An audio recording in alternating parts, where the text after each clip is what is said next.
Welcome to Section 5 of Biostatistics. Recall that we can think of biostatistics in three arms: performing the study, evaluating the study, and applying the study clinically. In this lecture, we are going to be focused on evaluating the study by talking specifically about bias and confounders. So let's start with bias. Bias causes results to differ from reality. And we can think of bias in three broad categories, such as selection bias, or bias that occurs during the experiment, or interpretation bias, or bias that occurs during data analysis. So let's start with selection bias. Selection bias occurs as a result of the pool of subjects not being a good representation of the general population. And there are four to remember. There's sampling bias, Berkson bias, non-response bias, and attrition bias. Non-response bias and attrition bias are very similar. To demonstrate sampling bias, the impact drug X has on tennis elbow is composed of relatively healthy 20 to 50-year-olds.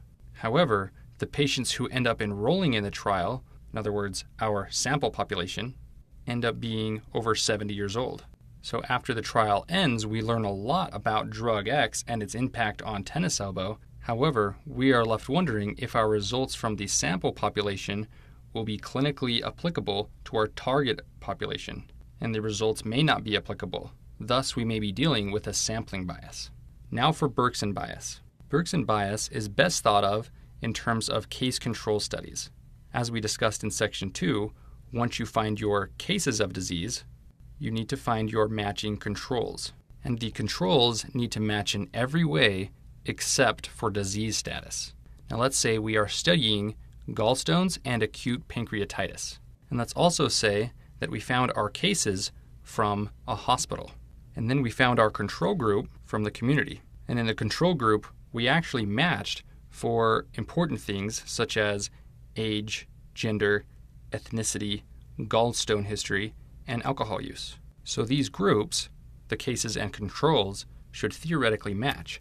The problem is that the cases were hospitalized and are therefore much more likely to be sick than the target population or the controls found in the community. Thus, due to the mismatch of cases and controls, the results we may find may not be accurate. Now let's demonstrate the importance of non-response bias. Let's say you are measuring quality of life in patients after they receive a lung transplant. So you find 160 patients between the ages of 40 and 70 years old, and then you send them a survey evaluating their quality of life. However, only 80 respond, and this group that responded were between the ages of 40 and 50 years old. And at the end of your study, you find that your results show an increased quality of life following the lung transplant. However, you don't have an adequate response from the oldest patients between the ages of 51 and 70 years old. Therefore, we don't know what impact this older group would have had on the study. Maybe they would have reported a lower quality of life following a lung transplant. In other words, the non-responders may have altered the results of the study. Now for attrition bias. Attrition bias is the same principle, except you would have had 160 enroll, but this older group would have dropped out before the end of the study. So you're left with the same exact idea. In other words, the non-responders or the dropouts may have altered your results.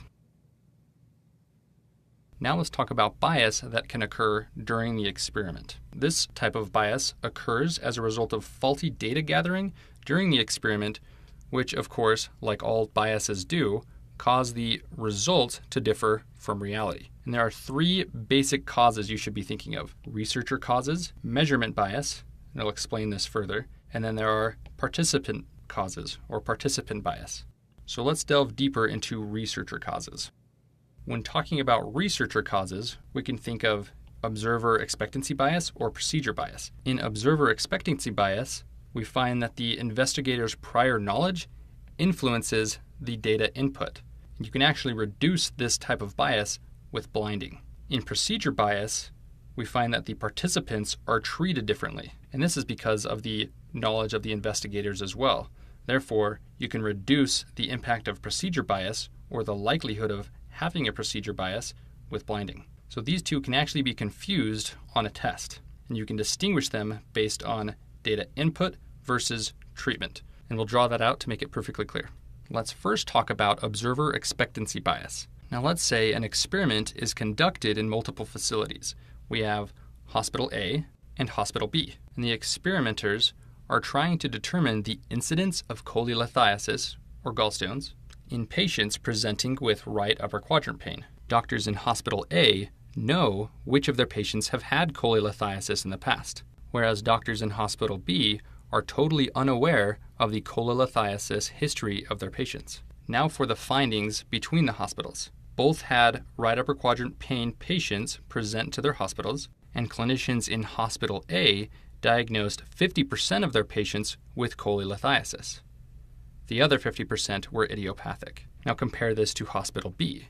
These experimenters diagnosed only 20% of their right upper quadrant pain patients with cholelithiasis. As you can see, Hospital A was much more likely to diagnose their patients with cholelithiasis, 50% versus 20%. And this occurred because the observers in Hospital A had prior information causing them to expect more episodes of cholelithiasis.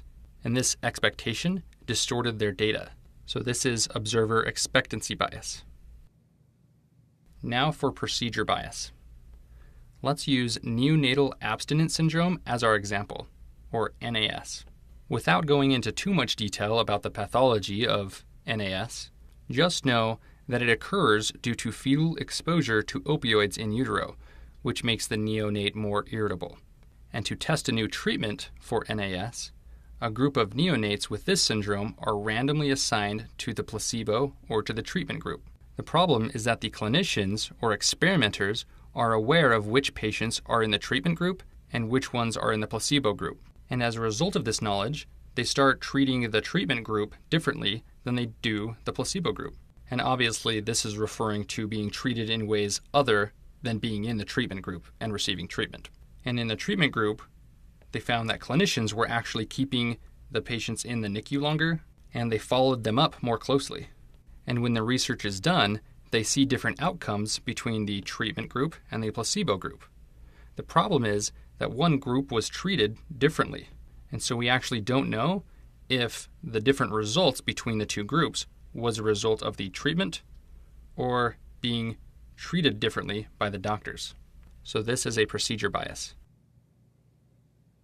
Let's review our slide regarding researcher causes of bias during the experiment.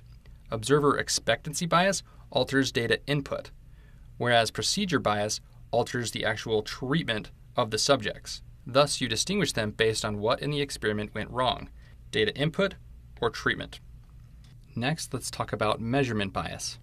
Measurement bias occurs when information is gathered using equipment or mechanisms that are not standardized or otherwise faulty. Now let's say we are studying 1,000 IV drug users with new onset heart murmurs. And just as a side note, IV drug users are at a high risk of bacterial endocarditis. And in this study, we are trying to figure out which of these IV drug users with new heart murmurs have valvular vegetation. And we do this by obtaining an echocardiogram on all of these patients. However, the technician administering the echocardiogram is inexperienced. And at the end of the study, the results show that none of the patients had valvular vegetation. Now, in this study, studying 1,000 IV drug users who are at high risk of bacterial endocarditis and get new heart murmurs, some of them are bound to have valvular vegetation. So these results, 0% with valvular vegetation and all of them not having vegetation, this is very unlikely. So this would be considered a measurement bias. And this is because our measurement tool was flawed. Now let's talk about participant causes of bias that can occur during the experiment. There are 3 to be aware of: the Hawthorne Effect, recall bias, and reporting bias. The Hawthorne Effect occurs when the participants change their behavior because they are being studied. You can reduce this with blinding. And blinding helps because the patients or the participants are unaware of what exactly is being studied, and so they're less likely to change their behavior. In recall bias, patients with the disease are more likely to recall exposure, You can reduce the likelihood of having a recall bias influencing your study by decreasing the time between when they are diagnosed and the time in which you perform the study. Now, reporting bias can occur as a result of patients under or over-reporting their experiences. Under-reporting can occur as a result of embarrassment, and over-reporting can occur as a result of emotional response to the disease. Let's make more sense of these. For Hawthorne Effect, let's say researchers are studying weight loss with intake of protein shakes, and participants are aware of this, and so in order to try to lose more weight, they start biking more. Now for recall bias. Let's say researchers are studying patients with newly diagnosed bladder cancer. These patients are more likely to recall a past exposure to aniline dyes, which are known to cause bladder cancer, than they would have had they not been diagnosed with bladder cancer. And for reporting bias, let's say researchers are studying symptoms of syphilis patients. Due to embarrassment, the patients don't report all of their symptoms. Or let's say researchers are studying ovarian cancer patients. And let's say in this particular study, these ovarian cancer patients overemphasize their symptoms in order to help clinicians find a cure for future patients. In each of these situations, Hawthorne effect, recall bias, or reporting bias, the participants distorted the results of the experiment. And now let's talk about our third broad category of bias, and this is interpretation bias. Interpretation bias occurs when you incorrectly interpret study results or data analysis, which leads to the bias. And there are three you need to be aware of. There is confounding bias and effect modification. We'll explain the difference. There's also lead time bias and length time bias. Now, in confounding bias, this occurs when an uncontrolled variable caused a difference to be seen.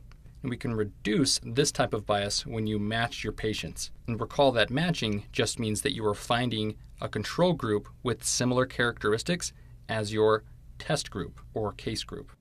Now, with regards to effect modification, it's important to know that this is not considered a bias.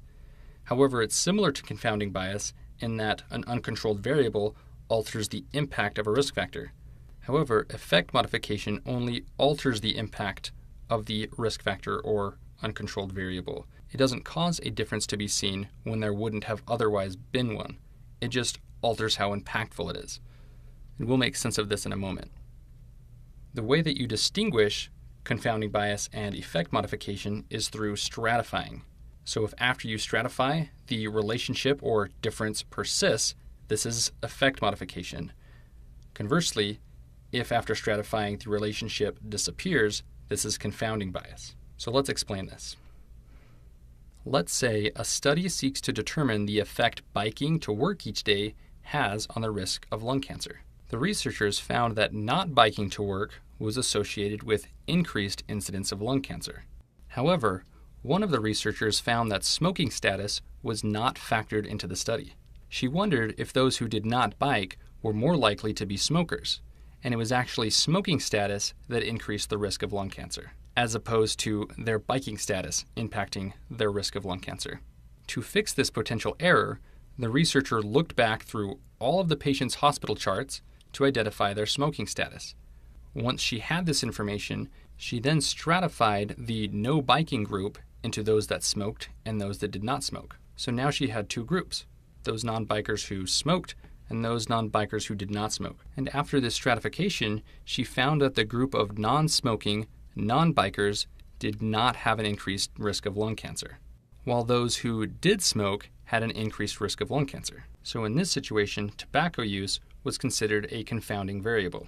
As we mentioned before, confounding bias and effect modification can be distinguished via stratifying. If the relationship disappears after stratifying, which it did in this case, it was a confounding bias. But if the relationship merely changes, it's effect modification. Now let's go back to our previous example. Except in this situation, let's say that she gets different results after she stratifies this group. So let's say this non-biking tobacco-using group, after being stratified, still had increased risk of lung cancer. And this is similar to the previous situation. While the not biking and not using tobacco group actually had increased risk of lung cancer. However, it's just not as significant as it was before. In other words, when you look up to the top, we see that there was significant increase in lung cancer. However, after stratification and accounting for tobacco use, the risk goes down a little bit from where it was before. However, the relationship still persists. So in this situation, tobacco use was an effect modifier, not a confounding variable. Now let's talk about lead time bias. In lead time bias, you mistakenly believe that a screening test increases the survival of patients by catching the disease earlier. In other words, the screening test catches the disease earlier, and the survival time appears to increase, but this is false. Now let's say we are studying breast cancer progression from the data of a large hospital. Clinicians find that when a patient presents with a palpable lump indicating breast cancer, they have an average of 2 years till the patient succumbs to the cancer. In other words, 2 years until the patient dies. Keep in mind this is merely a hypothetical example. Then they start implementing mammograms to try to catch the breast cancer early enough to prolong survival. And when they implement the use of mammograms, they find that their patients live 4 years from the time they are diagnosed. In other words, the hospital implemented mammograms, and on average, their patients lived 4 years from this point in which they were diagnosed. So when we are directly comparing these two, we see that when they were merely diagnosed with a lump, they lived an average of 2 years, compared to the use of mammograms as a screening, in which these patients lived an average of 4 years. And as a result of this time difference, 2 years versus 4 years, the hospital believed that the implementation of mammograms prolonged survival. However, they did not actually prolong survival. What they did was they merely observed the disease in its natural progression 2 years earlier than normal. This is a lead time bias. Now let's talk about length time bias. Length time bias occurs when slowly progressing diseases are caught more than the rapidly progressing variation of that disease. Now, length time bias and lead time bias can easily get confused, especially on a test. So let's make these super clear. And in this situation, let's use colorectal cancer as our hypothetical example. So let's say in this hospital that patients present with bloody stool. They are then diagnosed with colorectal cancer, and from that point, they live an average of 4 years until they ultimately die. Then let's say that this hospital implemented a routine screening test, and this test would screen for fecal occult blood, or FOBT. And they find that from the time that the fecal occult blood test catches colorectal cancer, the patients are living on average 8 years. And this 8-year survival from the time that they were diagnosed is double the average lifespan before the screening test, which was 4 years. What this hospital didn't realize is that the fecal occult blood test was really only catching the less aggressive or slowly progressing cancers. In reality, the patients with very aggressive or rapid cancers were not picked up by the fecal occult blood test, and they died within 2 years of symptom onset. In other words, this screening test picked up a lot of slow cancers, but did not catch the very aggressive cancers. So in our hypothetical example, this hospital saw that their patients were living an average of 4 years, and then they implemented a test which effectively removed the aggressive cancer patients, and this appeared to double the survival of their patients. This is a length time bias. To ensure you don't confuse lead time bias with length time bias, recall that in lead time bias, you diagnose the disease earlier.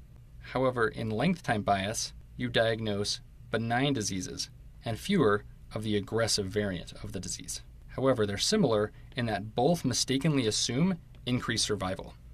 And that concludes this section.